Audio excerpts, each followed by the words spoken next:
Listen to this episode if you have the goal of being a category leader, but you don't really know what the path looks like in order to get there. Today, we're going to talk about the stages of becoming a category leader and what the true recipe is in order to get there. This isn't something that I talk about too often, but oftentimes I have people come to me and they're asking, Maddie, is it the same for everybody? Does the process look the same? And while the individual objectives and actions might look different, the overall structure of becoming category leader is actually generally the same. It's how I've been able to work with businesses from 75 plus industries and give them a similar framework and help them achieve similar goals. Now, I want to just say here that some people have the goal to become a category leader and sell. Some people have the goal to become a category leader and hand it down to their kids. Everybody has different goals, but if your goal is to become a category leader where your consumers know you really well, where you have a ride or die audience, community of people that love your product, you have a recognizable brand name, when it comes to saying, okay, for this solution, people know you exist. When it comes to this industry, people know that you are the go-to. If that is your goal, that's what we're talking about today. It is a very similar process. This is why when people have one business, it's much easier to help them create a second business that is successful. It's much easier to have them do a third, because once you know the process of what you actually have to do, you can learn who you have to become in order to get there. It actually gets pretty easy. Those are all the things that we are talking about today.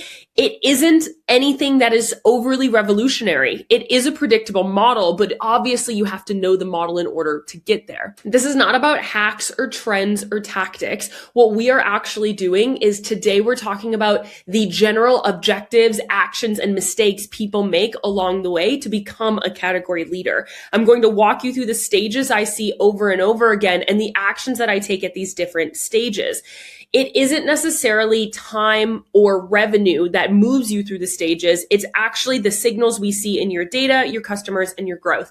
And that's what we're talking about today. Before we dive in, I'm going to take 10 quick seconds just to say hello. My name is Madison Page. I'm a business growth specialist. I work with product-based business owners of all different stages to help them become a category leader in their industry. That's what we're talking about today, to kind of give you a full process of what we do across the board.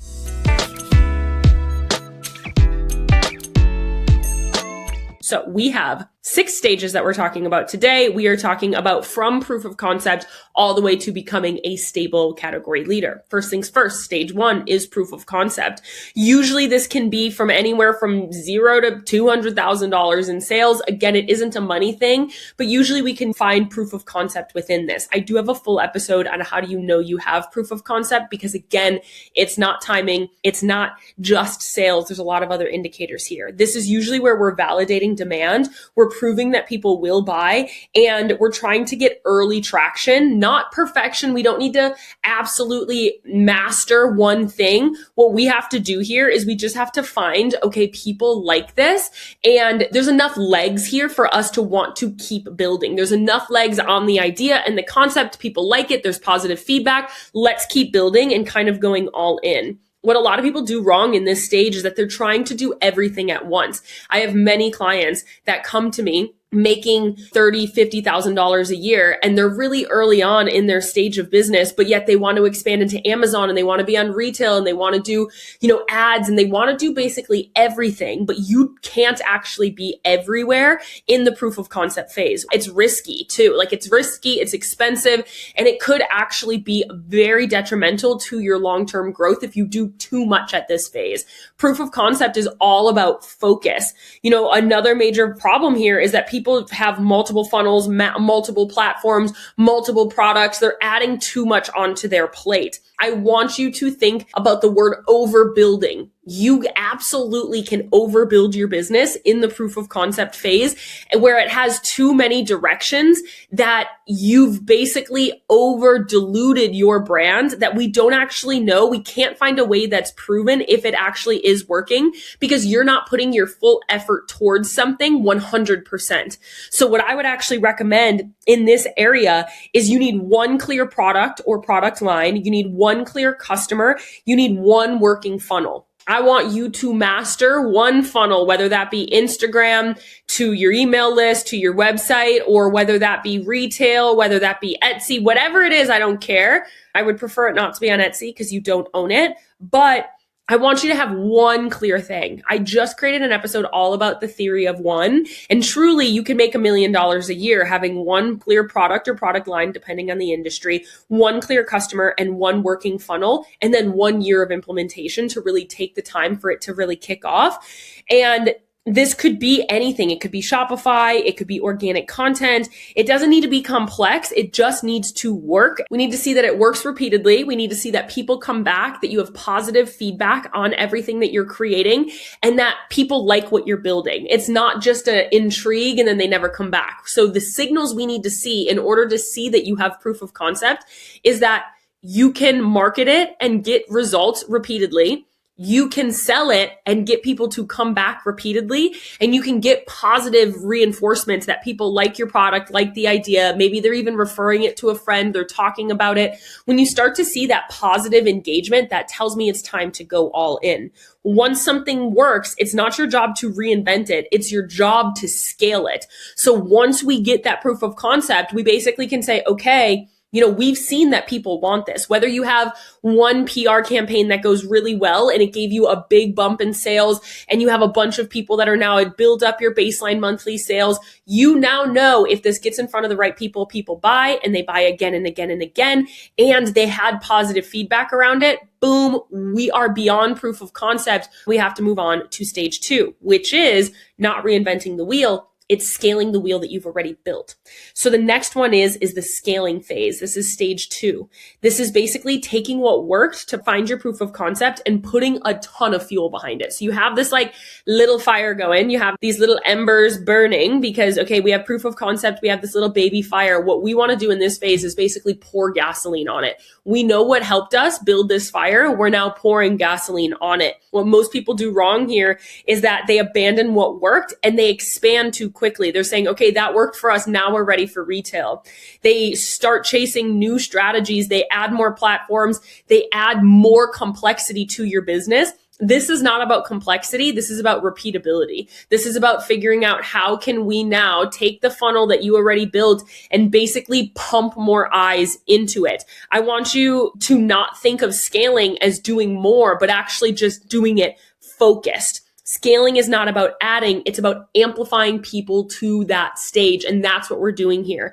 So this means doubling down on your winning funnel. This means increasing traffic to that system. Maybe we're going to start playing with ads. Maybe we are going to do some influencer marketing, some PR, whatever your initial funnel was. If it was organic social to your website, how can we get more people to your organic social, more people to your website? If you found proof of concept by retail, okay, how do we go all in on retail?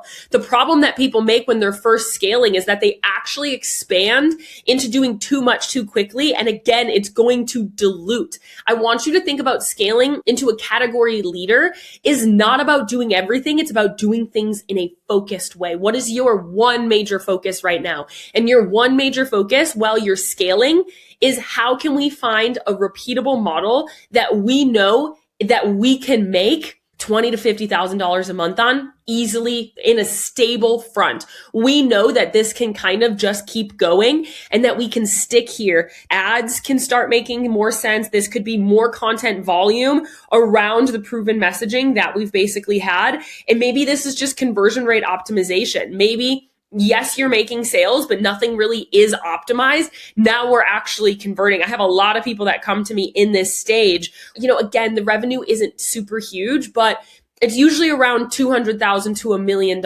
ish, where we already have proof of concept. We have a pretty good community. Now what we have to do is basically pour that gasoline in order to really bounce. And you can jump from $200,000 to $1 million really easily because we already know our marketing and our messaging that works through the proof of concept. So once we can do that, all we have to do is fill the gaps and double down on kind of what's working. This is not guessing anymore. It's basically looking at the data that we had from proof of concept and saying, okay, this is what worked. This is what's noise. This is what we have to do in order to keep building. This is all about getting more volume and more consistency. So you have something powerful already. And basically now we're building a system for consistent, stable revenue. When we're scaling, our goal is to have one funnel that absolutely fuels cash flow and helps us build the rest of the business. This is the stage where we're basically, yes, trying to get more people to understand our business, but really what we're trying to do is prove the system.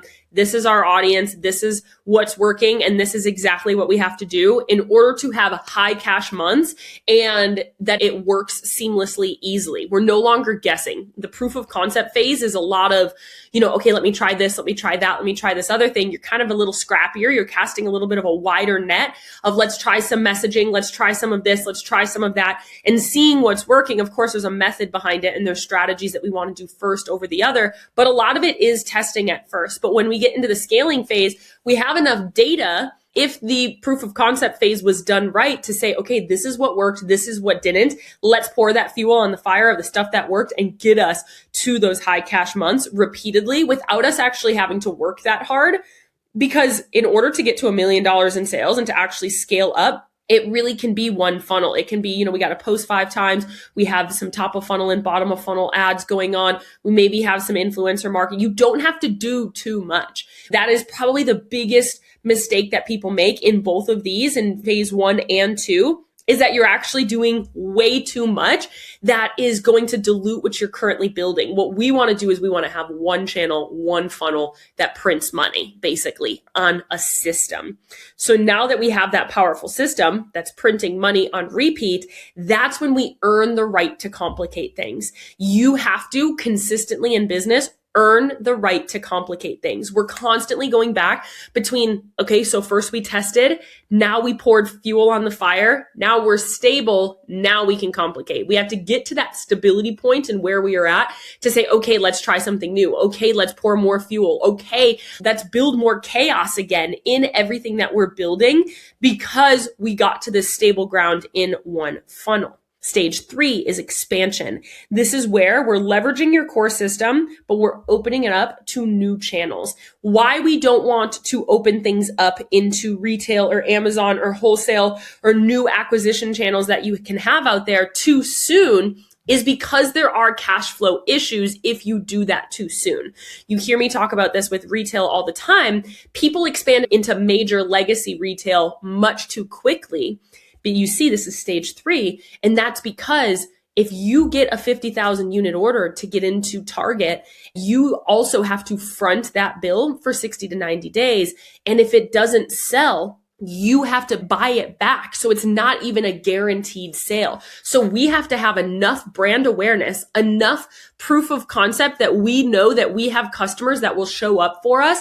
And we have to have enough cash flow from the one system that's printing money before we really want to expand. So this expansion phase is all about how do we get out to new people? How can we get out to new channels? So because we now are stable, now this phase is all about our core funnel basically funds the expansion of everywhere else. There are some people that use the expansion phase to actually just go all in still on that same funnel. Maybe this is just going all in on influencer marketing and it's going all in on top of funnel PR. You're doing everything possible to get more top of funnel awareness. It's different for everybody, but what we're doing here is we're basically taking major efforts to expand either into different channels or to different people. So what most people do wrong here is that they expand too early. Full stop. That happens all the time. We need that stable cash flow from stage 2 in order to expand. Maybe they're expanding everywhere at once. We really want to pick like one thing. What you hear here all of the time that I am saying is focus.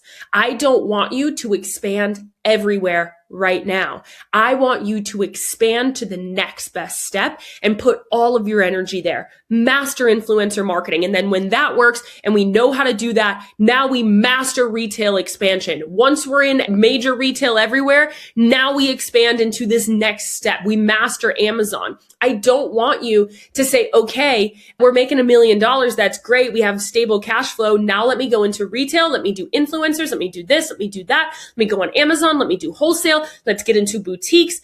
You have to pick one thing in order to do it very well. Even if you have a team, even if you have people that can execute it, that's fine. We just don't want to do too much at the same time because again, if you're trying to balance too many things, everybody's doing it at like a 20% efficiency rate. We want it to do one thing really well at a time.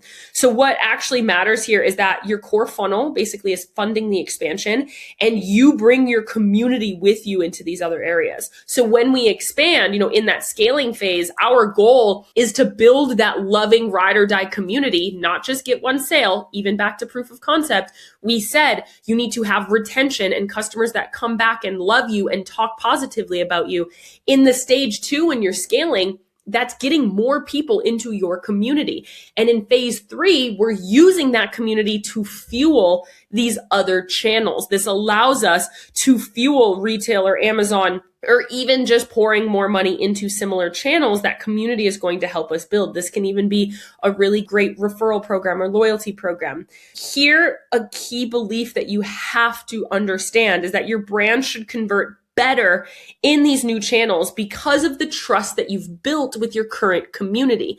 If you jump to expansion after you find proof of concept, you don't yet have enough brand equity, enough brand loyalty to actually be successful in these other channels. Retail is not somewhere for true discovery 100% without knowing it. Even Amazon, if you're in a saturated industry, is going to be very hard to differentiate and be founded and to really use that as the thing that gets you discovered. You get discovered on social media or some of these other owned channels that you have, and then we can expand, and then people know that you are there. So this is usually around, again, revenue isn't a huge piece of it, but 1 to 5 million. This is when we're really starting to make a lot of money. We know that things are working. And basically the goal of this stage is diversification without losing the identity of your brand.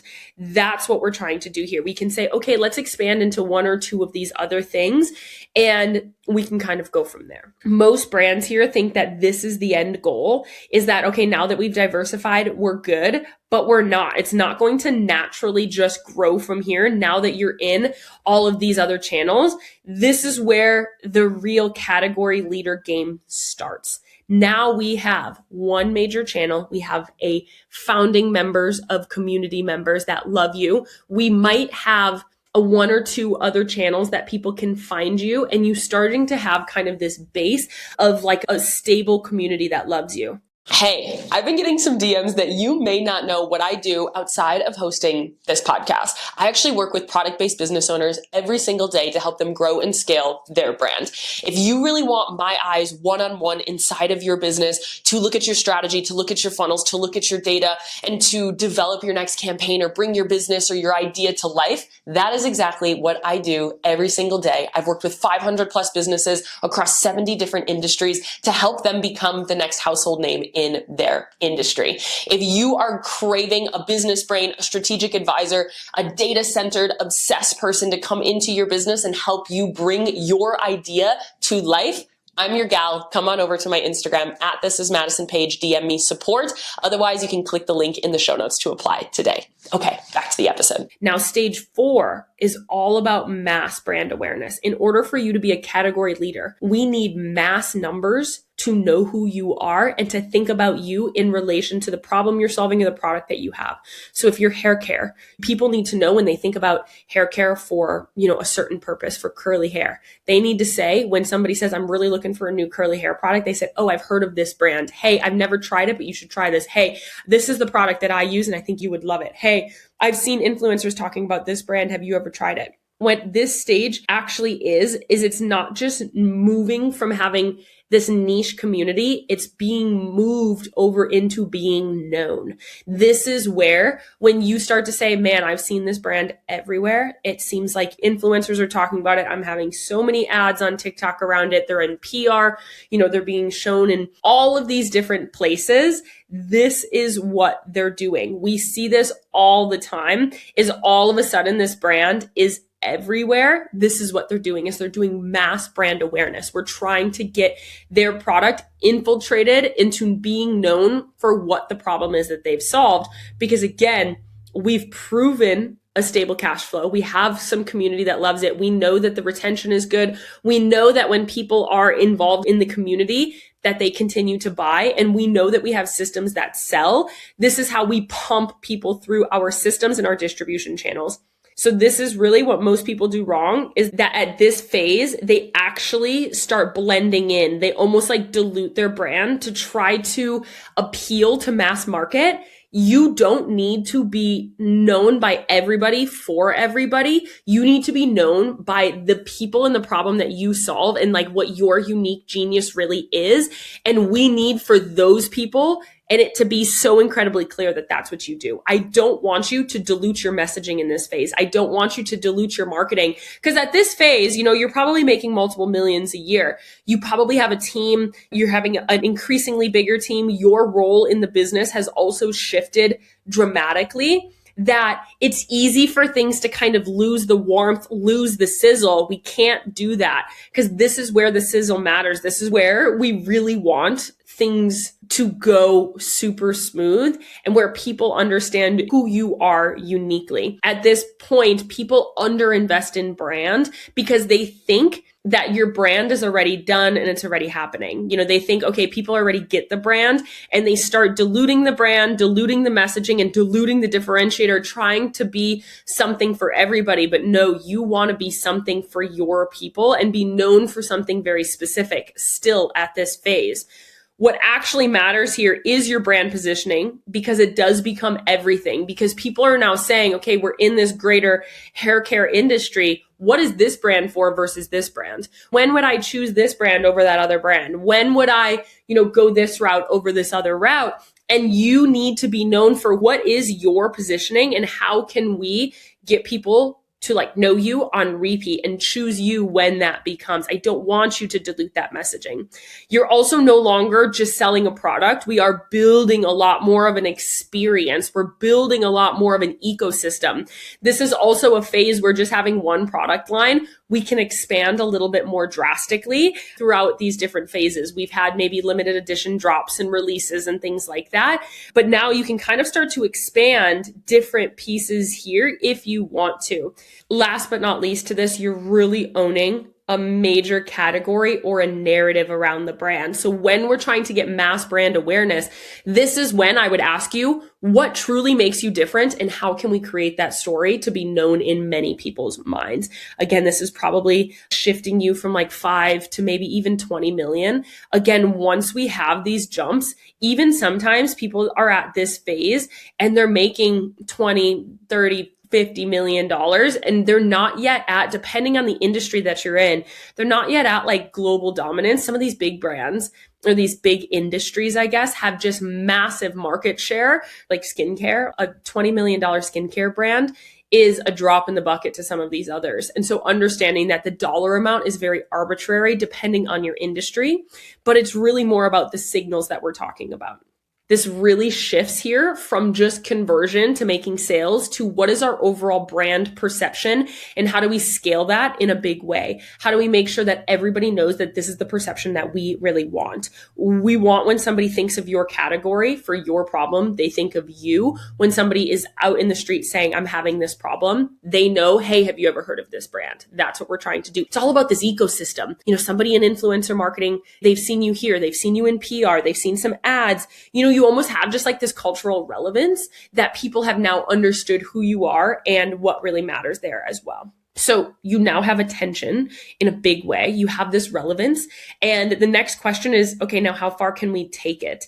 Again, now what we're really talking about is more of this market dominance. It doesn't necessarily mean you have to go global. It can, but what we're doing here is we're saying, no, you're kind of taken over. You have chosen the brand, you've chosen the product, you've chosen the differentiator, and you are taking over, and people are starting to see it in a big way.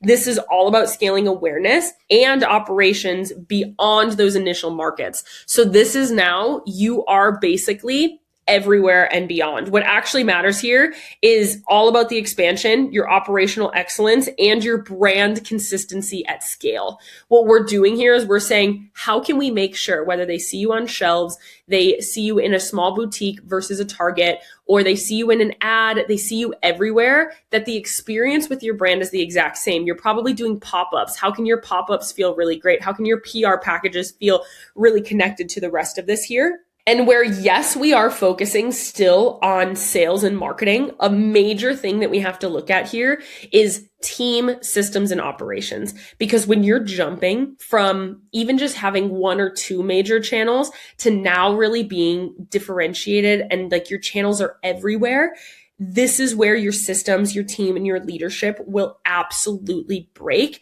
if you're not constantly going back and trying to solve it. So one of my main phases in my scaling platform and my scaling framework that I take with all my clients, it's the ASOE model. The S is all about sustainability. How can we sustain and build before we optimize and expand?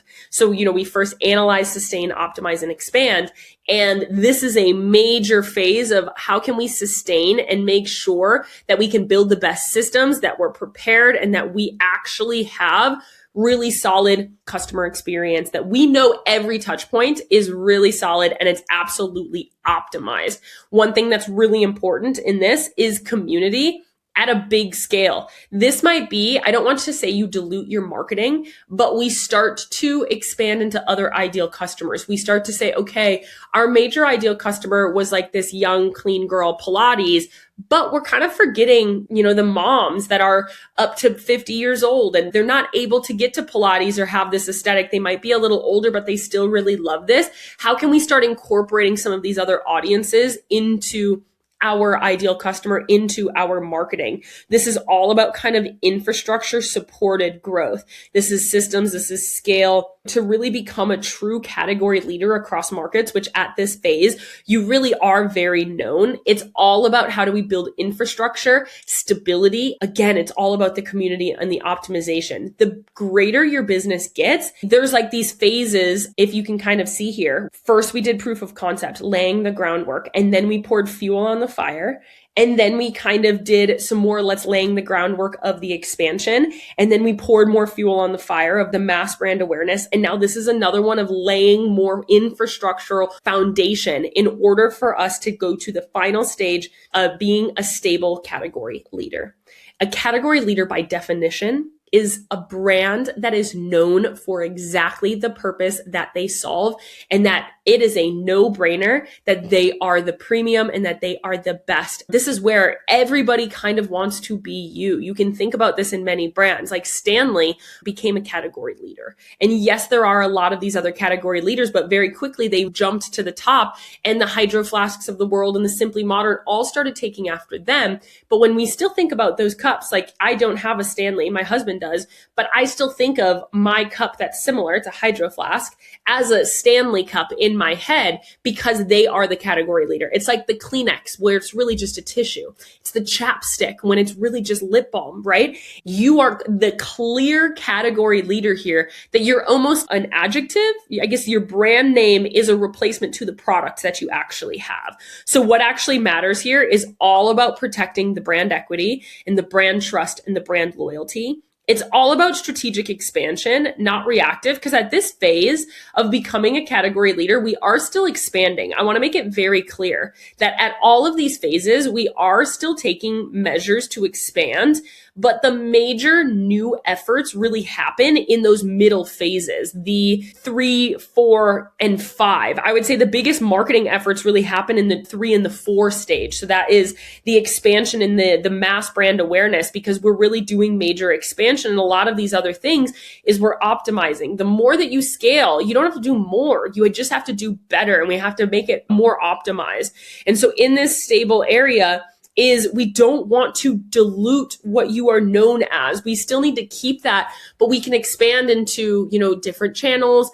At this point, you're probably in major retail or you are absolutely crushing D2C. I want you to reframe here is that you are not done at this point. You're not like hands off.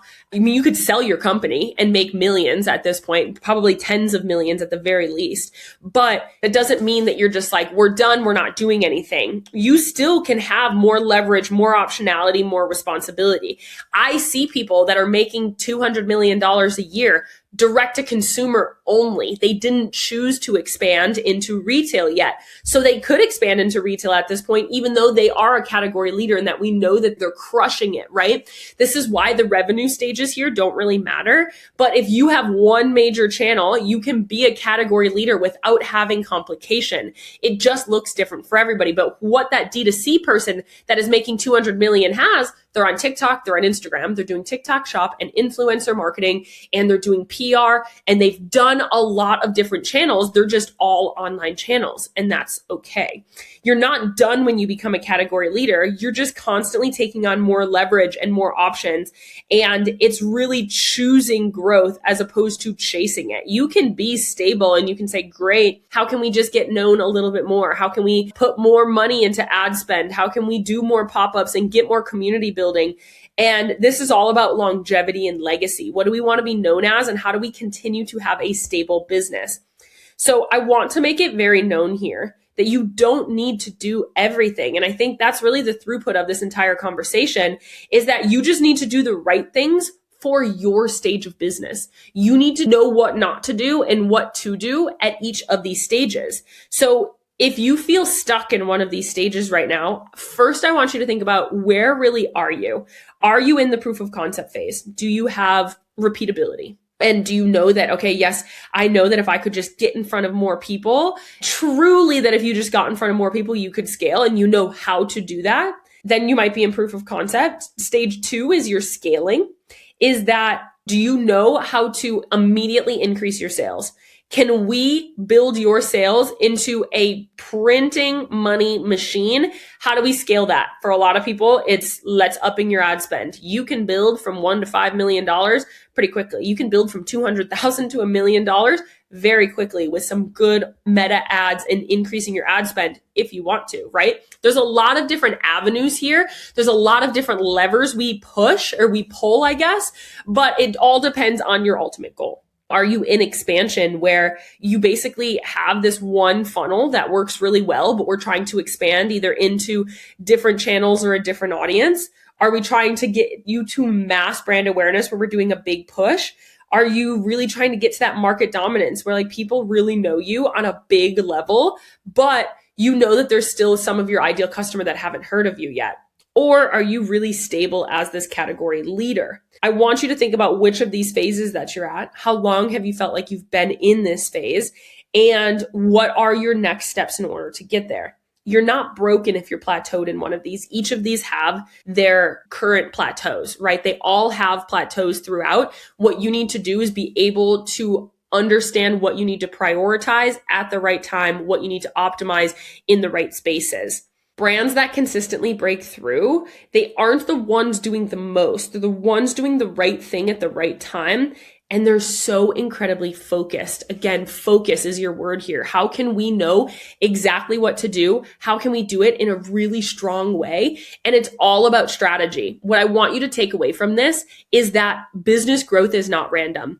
Business growth is predictable. It is a framework and it is a recipe. It's how people like me can exist, is because I can come into your business. I identify immediately just upon you talking to me which of these phases that you're in, and we immediately turn on the levers that work for those phases to get to that next step.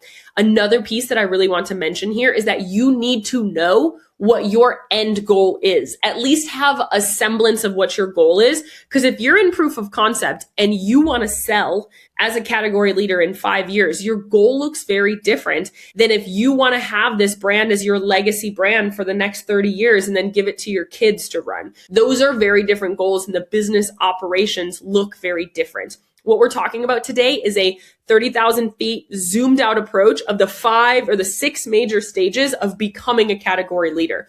We find proof of concept, we scale, we add fuel to that fire and print money. Then we build more infrastructure and we get more people to understand who you are. And then we build the foundations to become that category leader. Again, it's foundations, scale, foundation, scale, foundation, scale.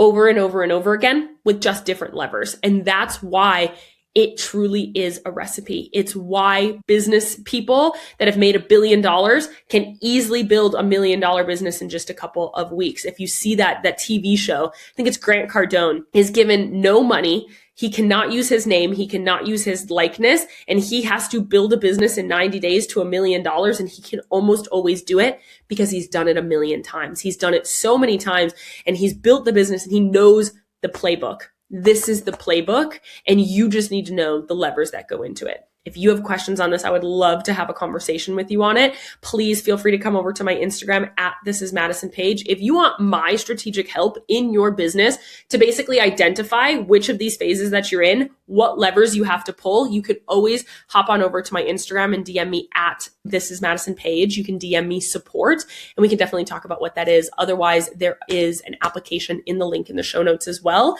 We work with businesses one-on-one all the time to be able to do this. This is what we're here for, and I would love to do it with your brand. It is Christmas morning when somebody comes to me and I can look at their data, figure out what this next stage is. So I hope this was helpful for you. We put out new episodes every Tuesday and Friday.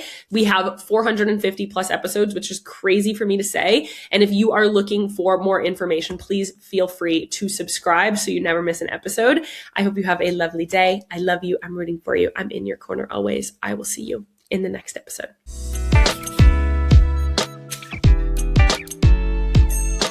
Thank you so much for listening to this episode of the Business Growth Podcast. We put out new episodes every Tuesday and Friday. So if you love this one, make sure that you're subscribed so you never miss a conversation. If you want more conversations with me and other business owners, make sure that you join our completely free podcast community, the Founders Cafe. The link is in the show notes. You can get bonus resources, access to free coaching calls, as well as connect with like-minded business owners like yourself. Make sure that you rate and review the podcast 5 stars, share it with a friend to keep those conversations moving, and come back every Tuesday and Friday. I'll see you there.